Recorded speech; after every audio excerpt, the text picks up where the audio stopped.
Get rid of the ballots and there won't be a transfer. There'll be a continuation. All his words. Get rid of voting. Get rid of the ballots. Just let him stay in power for whatever illicit way he chooses to do so. That's what he's saying. Now, everyone, from school children to the most senior among us, know that the peaceful transfer of power is one of democracy's core attributes. There is no democracy without it.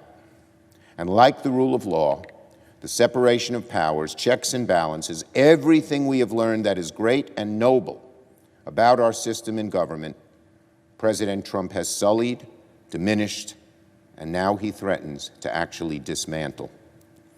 The gravest threat to American democracy right now is Donald Trump. Where are our Republican colleagues? This is not a partisan issue. Democracy is at stake. And every constituent from every corner of the land, regardless of party or ideology, should be asking their Republican senators to speak out and demand that Donald Trump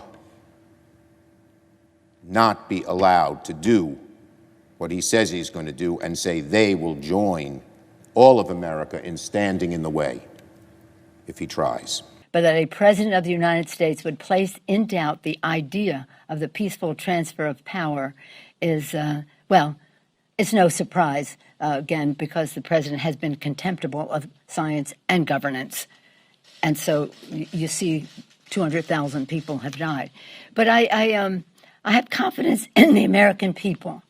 And I have confidence that that he won't get away with saying, for example, I won with the vote on the ground, the vote in the mail doesn't count, and the rest of that.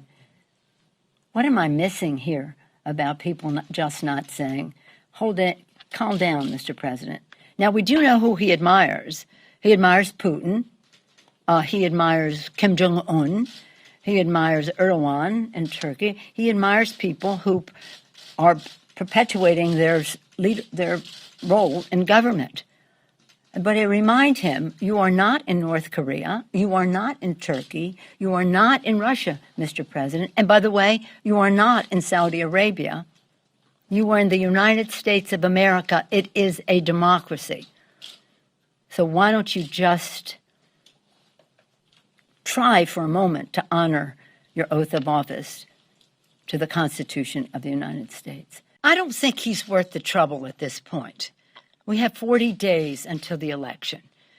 He is trying to discredit mail-in voting, which is hurting. As you've heard some of the Republicans say, this has been an important part of our electoral success, mail-in voting. He's discrediting that vote by mail.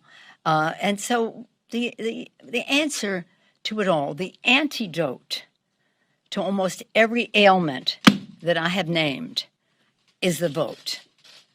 And so right now, our point is, it's no use our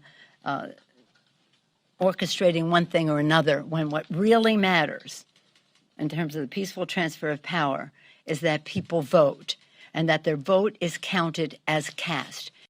I know you want to create a hypothetical, and that's good for you, but no questions, no qualms, no concerns. It's going to be peaceful.